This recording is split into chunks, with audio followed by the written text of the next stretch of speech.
வணக்கம். மதிமுகம் செய்திகள். இன்றைய முக்கிய நிகழ்வுகளை பார்ப்பதற்கு முன்பாக தலைப்பு செய்திகளை பார்க்கலாம். சீருடை பணியாளர்களுக்கு பணி நியமன ஆணையை வழங்கினார் தமிழக முதலமைச்சர் மு.க.ஸ்டாலின். துணை முதலமைச்சர் உதயநிதி ஸ்டாலினின் 47வது பிறந்த நாள். முதலமைச்சர் மு.க.ஸ்டாலின் வாழ்த்து. திருவாரூர் பல்கலைக்கழக பட்டமளிப்பு விழா. குடியரசுத் தலைவர் திரௌபதி முர்மு பங்கேற்பு. பேரிடர் நிதியாக தமிழகத்திற்கு 50 கோடி ரூபாய் ஒதுக்கீடு. மத்திய அரசு அறிவிப்பு. டெல்டா மாவட்டங்களுக்கு ரெட் அலர்ட் எச்சரிக்கை. வானிலை ஆய்வு மையம் தகவல். ஸ்காட்லாந்து யார்டு காவல்துறைக்கு இணையாக தமிழ்நாடு காவல்துறையினர் செயல்பட்டு வருவதாக முதலமைச்சர் மு.க.ஸ்டாலின் தெரிவித்துள்ளார். சென்னை திருவல்லிக்கேணி கலைவாணர் அரங்கில் தமிழக முதலமைச்சர் ஸ்டாலின் காவல்துறை, சிறைத்துறை, தீயணைப்பு மற்றும் மீட்பு பணி துறையினர் என மொத்தம் 3359 சீருடை பணியாளர்களான பணி நியமன ஆணைகளை வழங்கினார். அதன் பின்னர் மேடையில் பேசிய முதலமைச்சர் மு.க.ஸ்டாலின், ஸ்காட்லாந்து யார்டு காவல்துறைக்கு இணையாக தமிழ்நாடு காவல்துறை செயல்பட்டு வருகிறது. டிஜிபி சங்கர் ஜிவால் தலைமையிலான காவல்துறையினர் சிறப்பாக செயல்படுவதால் அவர்களுக்கு சீருடை பணியாளர்கள் துணை நிற்க வேண்டும் என கேட்டுக் கொண்டார். இதனைத் தொடர்ந்து பேசிய அவர், குற்றவாளிகளை பிடிப்பது மட்டும் சாதனை அல்ல, குற்றவாளிகளே இல்லை என்பதே நம் சாதனையாக இருக்க வேண்டும் என்றும், மக்களின் பாதுகாத்திடும் பொறுப்பு சீருடை பணியாளர்களுக்கு மட்டும் இன்றி திமுக அரசிற்கும் இருப்பதாகவும் முதலமைச்சர் மு.க.ஸ்டாலின் கூறினார். சென்னை முகாம் அலுவலகத்தில் துணை முதலமைச்சர் உதயநிதி ஸ்டாலின் தனது பிறந்த நாளை முன்னிட்டு முதலமைச்சர் மு.க.ஸ்டாலினிடம் வாழ்த்து பெற்றார். தனது 47வது பிறந்த நாளை முன்னிட்டு சென்னை முகாம் அலுவலகத்தில் தனது தந்தையும் தமிழக முதலமைச்சருமான மு.க.ஸ்டாலினை தமிழக துணை முதலமைச்சர் உதயநிதி ஸ்டாலின் நேரில் சந்தித்து வாழ்த்து பெற்றார். அதன் தொடர்ச்சியாக தந்தை பெரியார், பேரறிஞர் அண்ணா மற்றும் முத்தமிழறிஞர் கலைஞர் ஆகியோரின் நினைவிடங்களுக்கு சென்று மலர் தூவி மரியாதை செலுத்தினார். அதனைத் தொடர்ந்து மெரினாவில் பணியாற்றும் ஊழியர்களுக்கு நலத்திட்ட உதவிகளையும் துணை முதலமைச்சர் உதயநிதி ஸ்டாலின் வழங்கினார். மேலும் தனது பிறந்த நாளை கொள்கை நாளாக கொண்டாட வேண்டும் என்று கழக தொண்டர்களுக்கு துணை முதலமைச்சர் உதயநிதி ஸ்டாலின் கோரிக்கை விடுத்துள்ளார். இந்திய குடியரசுத் தலைவர் திரௌபதி முர்மு 4 நாட்கள் அரசுமுறை பயணமாக தமிழகம் வருகை தந்துள்ளார். குடியரசுத் தலைவர் திரௌபதி முர்மு 4 நாட்கள் அரசுமுறை பயணமாக இன்று நீலகிரி மாவட்டத்திற்கு வருகை தந்துள்ளார். முன்னதாக நீலகிரி மாவட்டம் குன்னூர் ராணுவ பயிற்சி கல்லூரி அதிகாரிகளுடன் கலந்துரையாடல் நிகழ்ச்சியில் பங்கேற்க உள்ளார். அதனைத் தொடர்ந்து உதகை கவர்னர் மாளிகையில் பழங்குடியின பெண்களுடன் கலந்துரையாடலும், அதனை அடுத்து திருவாரூர் மத்திய பல்கலைக்கழக பட்டமளிப்பு விழாவிலும் பங்கேற்க உள்ளார். குடியரசுத் தலைவர் திரௌபதி முர்மு வருகையை ஒட்டி நீலகிரியில் ட்ரோன்கள் பறக்க தடை விதிக்கப்பட்டுள்ளது மற்றும் அவரது பாதுகாப்பை கருதி நீலகிரி மற்றும் குன்னூர் ராணுவ முகாமில் போலீஸ் பாதுகாப்பு போடப்பட்டுள்ளது.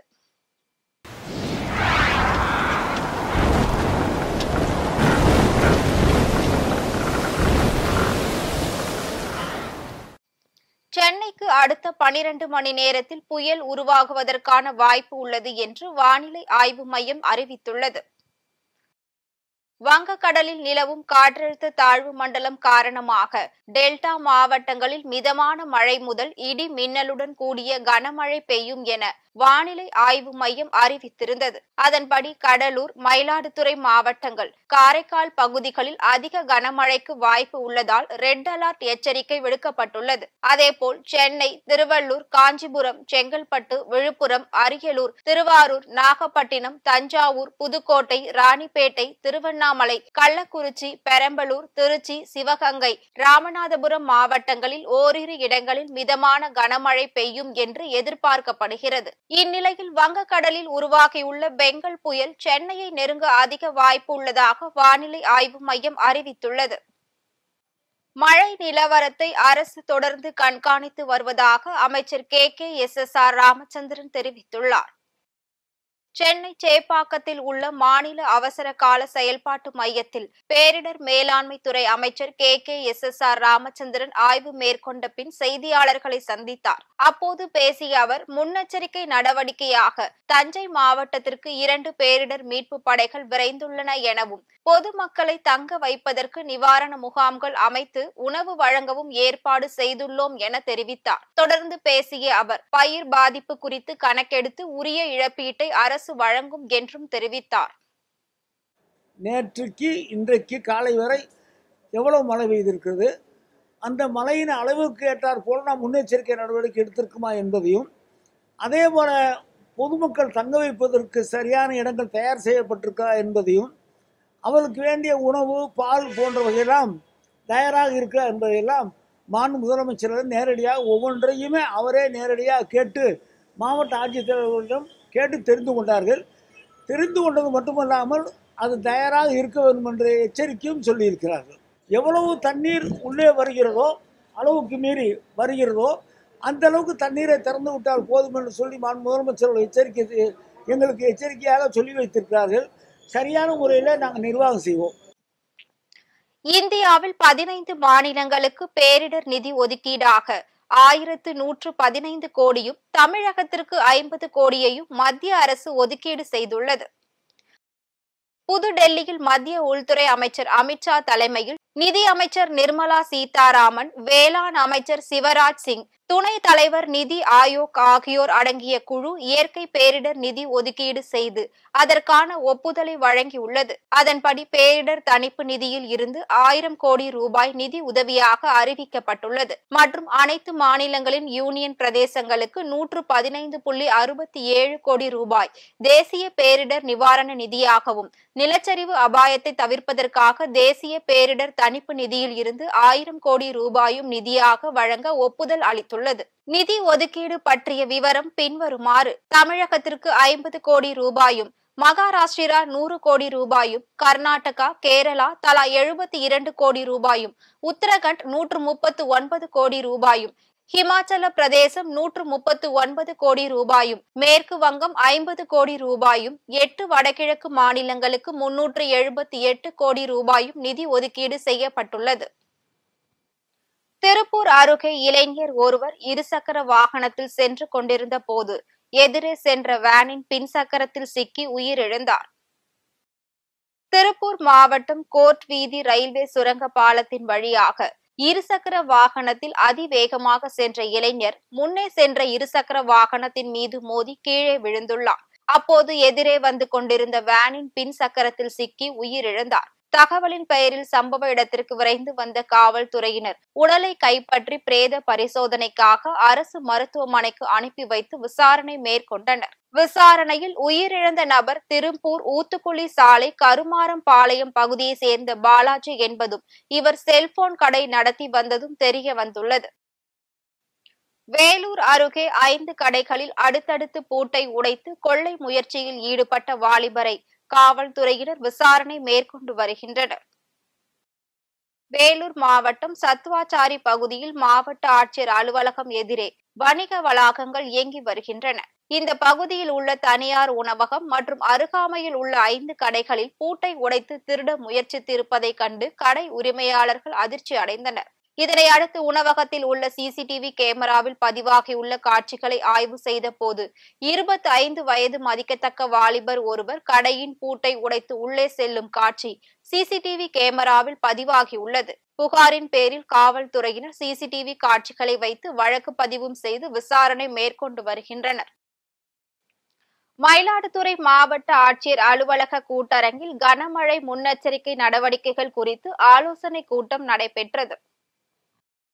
கனமழை எச்சரிக்கை காரணமாக மயிலாடுதுறை மாவட்டத்திற்கு ரெட் அலர்ட் விடுக்கப்பட்டுள்ள நிலையில் முன்னெச்சரிக்கை நடவடிக்கைகள் குறித்த ஆலோசனை கூட்டம் மாவட்ட ஆட்சியர் மகாபாரதி தலைமையில் நடைபெற்றது. இக்கூட்டத்தில் பேசிய மாவட்ட ஆட்சியர் மகாபாரதி, 20 சென்டிமீட்டருக்கு மேல் மழை பெய்வதால் மழைநீர் தேங்கி விவசாய பயிர்கள் சேதமடையும் அபாயம் ஏற்படும் என்பதால் முன்னெச்சரிக்கை நடவடிக்கைகளை தீவிரப்படுத்திட அதிகாரிகளுக்கு உத்தரவிட்டார். இக்கூட்டத்தில் பொதுப்பணித்துறை, வருவாய்த்துறை, தீயணைப்புத்துறை உள்ளிட்ட அனைத்து துறை சார்ந்த அதிகாரிகள் பங்கேற்றனர். ராணிப்பேட்டை ராணிப்பேட்டை அருகே சாலை விரிவாக்க பணியின் போது கிரேன் இயந்திரம் விழுந்து விபத்துக்குள்ளானது. ராணிப்பேட்டை மாவட்டம் அம்மூர் சாலை விரிவாக்க பணிகள் தேசிய நெடுஞ்சாலைத்துறை சார்பாக நடைபெற்று வரும் நிலையில் மரக்கிளைகளை அகற்ற முற்பட்ட போது கிரேன் கவிழ்ந்து பயங்கர விபத்துக்குள்ளானது. இதனால் வாலாஜா மற்றும் சோளிங்கர் செல்லும் அனைத்து கனரக வாகனங்கள் மற்றும் இருசக்கர வாகனங்கள் செல்ல பாதை இல்லாததால் போக்குவரத்து பாதிப்பு ஏற்பட்டது. வேலூர் வள்ளிமலை சுப்பிரமணிய சுவாமி கோவில் உண்டியல் காணிக்கை எண்ணும் பணி முடிவடைந்தது. இதில் 16,22,777 ரூபாய் பணம் காணிக்கையாக கிடைக்கப்பெற்றது. வேலூர் மாவட்டம் வள்ளிமலை சுப்பிரமணிய சுவாமி முருகன் கோவிலில் இந்து சமய அறநிலையத்துறை துணை ஆணையர் சங்கர் தலைமையில் உண்டியல் காணிக்கை எண்ணும் பணி நடைபெற்றது. இதில் 16,22,777 ரூபாய் பணமாகவும் 28.5 கிராம் தங்கமும் 171 கிராம் வெள்ளி நகைகளும் காணிக்கையாக கிடைக்கப்பெற்றுள்ளது.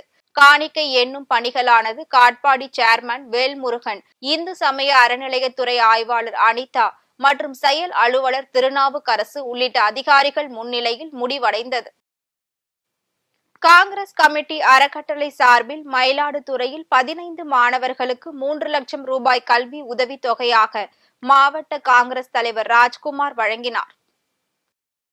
பெருந்தலைவர் காமராஜர் அவர்களால் உருவாக்கப்பட்ட தமிழ்நாடு காங்கிரஸ் கமிட்டி அறக்கட்டளை சார்பில் 2024-2025 ஆண்டிற்கான கல்வி உதவித்தொகை மாவட்ட காங்கிரஸ் கமிட்டி தலைவர் ராஜ்குமார் அவர்களின் பரிந்துரையின் பேரில் 3 லட்சம் ரூபாய் உதவித்தொகைக்கான காசோலைகளை 15 மாணவ மாணவிகளுக்கு வழங்கினார். இவ்விழாவில் காங்கிரஸ் கட்சி நிர்வாகிகள், தொண்டர்கள் மற்றும் பொதுமக்கள் பலர் பங்கேற்றனர். தமிழ்நாடு துணை முதலமைச்சர் உதயநிதி ஸ்டாலின் பிறந்த நாளில் தென்காசி மக்களுக்கு நலத்திட்ட உதவிகள் மற்றும் அசைவ விருந்துகள் வழங்கப்பட்டது. தமிழ்நாடு துணை முதலமைச்சர் உதயநிதி ஸ்டாலின் அவர்களின் பிறந்த நாளை ஒட்டி தென்காசியில் தெற்கு மாவட்ட முன்னாள் செயலாளர் சிவபத்மநாதன் தலைமையில் கடையநல்லூர் பகுதியை சேர்ந்த 1000க்கும் மேற்பட்டோருக்கு இலவச வேஷ்டி சேலைகள், 1500 பேருக்கு அசைவ விருந்து அளிக்கப்பட்டது. இதில் பெண்கள், குழந்தைகள், முதியோர் என ஏராளமானோர் பங்கேற்று பயன்பெற்றுள்ளனர். அதன் பின்னர் செய்தியாளர்களிடம் பேசிய செயலாளர் சிவபத்மநாதன், தமிழக அரசின் திராவிட மாடல் திட்டங்கள் அனைத்தும் பிற மாநிலங்களில் தேர்தல்களில் வாக்குறுதிகளாக அறிவிக்கப்படுவதாகவும் நமது திமுக அரசு இவற்றை உடனடியாக நிறைவேற்றுவதாகவும் பேசினார். தஞ்சாவூர் மாவட்டம் மீனாட்சி மருத்துவமனையின் கதிர் இயக்கவியல் மற்றும் இமேஜிங் அறிவியல் துறையின் தீவிர முயற்சியின் காரணமாக புற்றுநோய்க்கான ஸ்கிரீனிங் சோதனைகளை மேற்கொண்டுள்ளனர். தஞ்சாவூர் அருகே புகழ்பெற்ற பல்நோக்கு சிறப்பு மருத்துவமனையான மீனாட்சி மருத்துவமனையில் LDCT ஸ்கேன் வழியாக நுரையீரல் புற்றுநோய்க்கான ஸ்கிரீனிங் சோதனைகளை மேற்கொண்டதன் மூலம் ஒரு புதிய சாதனையை பதிவு செய்திருக்கிறது. இதனை அடுத்து செய்தியாளர்களிடம் பேசிய மருத்துவமனையின் தலைவர் டாக்டர் குருசங்கர், அதிக இடர் வாய்ப்புள்ள நபர்களுக்கு LDCT ஸ்கிரீனிங் சோதனைகளை மேற்கொள்வதன் வழியாக எமது நோயாளிகள் சிகிச்சையின் மூலம் உயிர் பிழைப்பு விகிதங்களை மேம்படுத்துவதும் மற்றும் அவர்களின் வாழ்க்கை தரத்தை உயர்த்துவதும் எமது நோக்கம் என பேசியுள்ளார். நுரையீரல் புற்றுநோய்க்கான விழிப்புணர்வு தினம் நவம்பர் 7, 2024. அதை முன்னிட்டும் நுரையீரல் கேன்சருக்கான விழிப்புணர்வு முகாம் LDCTங்கிற முறையில் மீனாட்சி ஹாஸ்பிட்டல் தஞ்சாவூரில் நடத்துகிறோம். இந்த ஸ்கேனில் 1 மணி நேரத்தில் 46 பேஷண்ட்டுக்கு நாங்கள் ஸ்க்ரீன் பண்ணி ரெக்கார்ட் படிச்சிருக்கோம். இது எதற்காக பண்ணோம் அப்படின்னா, நுரையீரல் புற்றுநோயை சீக்கிரமாக டயக்னோஸ் பண்ணுறதுனால அதோட ட்ரீட்மெண்ட் கம்ப்ளீட்டாக முழுமையாக குணப்படுத்த முடியுங்கிறதுக்காகவும், சிடிங்கிறது ஒரு அறிவகையான டெக்னிக் LDCTங்கிறது, அதை பேஸ் பண்ணி நம்ம அந்த கேன்சர் சீக்கிரமாக கண்டுபிடிச்சிடலாங்கிறதுக்காகவும் இந்த முகாம் நடத்தப்பட்டோம். இது வெற்றிகரமாக events of Asia book of ரெக்கார்ட்ஸில் இன்னைக்கு ரெக்கார்ட் ஆகியிருக்கிறது. நன்றி. வங்கக்கடலில் உருவாகியுள்ள ஆழ்ந்த காற்றழுத்த தாழ்வு மண்டலம் வலுப்பெற்ற நிலையில் தமிழகத்தின் பல்வேறு பகுதிகளில் கனமழை பெய்து வருகிறது. சென்னையில் பெய்து வரும் தொடர் மழையால் OMR ECR சாலைகளை இணைக்கும் பாண்டியன் சாலையில் மழை நீருடன் கழிவுநீர் தேங்கி நிற்பதால் வாகன ஓட்டிகள் கடும் சிரமத்திற்கு ஆளாகியுள்ளனர். பொதுமக்களின் நலனை கருத்தில் கொண்டு சென்னை மாநகராட்சி மழைநீரை அகற்றும் பணியில் ஈடுபட்டு வருகின்றனர். இதேபோல் சென்னை கிழக்கு கடற்கரை சாலை, சோழிங்கநல்லூர், பெருங்குடி, துரைப்பாக்கம், செம்மஞ்சேரி, சிறுச்சேரி, படூர், கேளம்பாக்கம் உள்ளிட்ட சுற்று வட்டார பகுதிகளிலும், சென்னையின் புறநகர் பகுதிகளான வேளச்சேரி, தரமணி, மேடவாக்கம், பள்ளிக்கரணை, ஒட்டியம்பாக்கம், பெரும்பாக்கம் உள்ளிட்ட சுற்று வட்டார பகுதிகளிலும் கனமழை பெய்து வருகிறது. மற்றும் திருவண்ணாமலை மாவட்டத்தில் நேற்று மாலை முதல் தொடர் கனமழை பெய்து வரும் நிலையில் சாலைகளில் மழைநீர் தேங்கியுள்ளது. செங்கம், தண்டாரம்பட்டு, சேத்துப்பட்டு, கீழ்பெண்ணாத்தூர், கலசப்பாக்கம், போலூர், ஆரணி உள்ளிட்ட பகுதிகளில் மிதமான மழை பெய்து வருகிறது. அதேபோல் மயிலாடுதுறை மாவட்டத்திற்கு ரெட் அலர்ட் எச்சரிக்கை விடுக்கப்பட்டுள்ள நிலையில் இன்று காலை முதல் 93 மில்லிமீட்டர் கனமழை பதிவாகியுள்ளது. இதனால் மயிலாடுதுறை மாவட்டத்தின் பல்வேறு பகுதிகளில் மழைநீர் தேங்கியுள்ளது. மேலும் பேரூராட்சி மருத்துவமனை முன்பு தேங்கியுள்ள நீரை அகற்ற வேண்டும் என பொதுமக்கள் கோரிக்கை விடுத்துள்ளனர். போரை முடிவுக்கு கொண்டு வருவதற்கான அமெரிக்க முன்மொழிவை இஸ்ரேலும் ஹிஸ்புல்லாவும் ஏற்றுக்கொண்டதாக அமெரிக்க முன்னாள் ஜனாதிபதி ஜோ பைடன் அறிவித்துள்ளார். இது தொடர்பாக எக்ஸ் வலைதளத்தில் பதிவிட்டுள்ள அவர், மத்திய கிழக்கில் இருந்து ஒரு நல்ல செய்தி வந்துள்ளதாகவும், அந்த செய்தி இஸ்ரேலுக்கும் ஹெஸ்புல்லாவுக்கும் இடையிலான பேரழிவுகரமான மோதலை முடிவுக்கு கொண்டு வருவதற்கான அமெரிக்காவின் திட்டத்தை அவர்கள் ஏற்றுக்கொண்டனர் என்று பதிவிட்டுள்ளார். மீண்டும் தலைப்பு செய்திகள். சீருடை பணியாளர்களுக்கு பணி நியமன ஆணையை வழங்கினார் தமிழக முதலமைச்சர் மு.க. ஸ்டாலின். துணை முதலமைச்சர் உதயநிதி ஸ்டாலினின் 47வது பிறந்த நாள். முதலமைச்சர் மு.க. ஸ்டாலின் வாழ்த்து. திருவாரூர் பல்கலைக்கழக பட்டமளிப்பு விழா. குடியரசுத் தலைவர் திரௌபதி முர்மு பங்கேற்பு.